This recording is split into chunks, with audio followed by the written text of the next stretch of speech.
Hi, folks. This is Don Meissner with the North Country Fishing Report.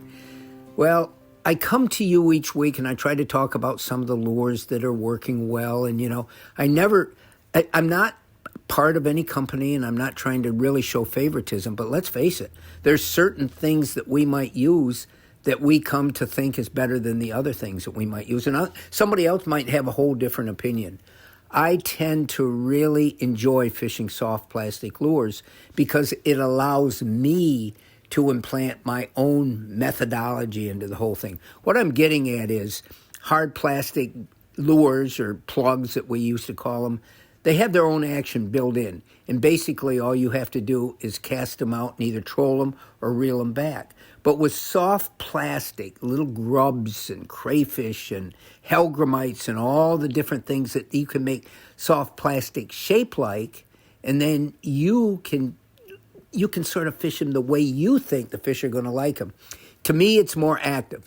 I tend to be moving my bait more than some people tend to just reel it in steady. And sometimes that looks better than the way I do it. But I really enjoy trying to come up with ways. For example, I know in our in the grass, how you use the Grass River just as an example. The Racket River has its own type of waterway and its own, I think, ways that fishing can be better there than maybe in the Grass River.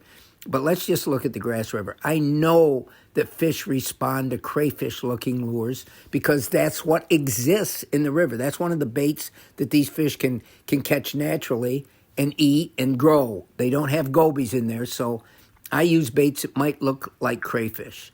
And a lot of things could look like crayfish, but my point is that by using soft plastics, I can make these things do whatever I want them to do. And the fish might like it or they might not. But it's always a matter of going out and experimenting and exploring. And that's what I love about fishing.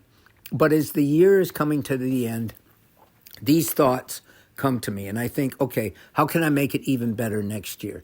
So during the winter months, I'll be planning and dreaming and looking forward to a whole nother start. But every year tends to be a little bit different. Change is a part of life, and boy, change is taking place at a rapid rate. Until next time, folks, this is Don Meissner with the North Country Fishing Report.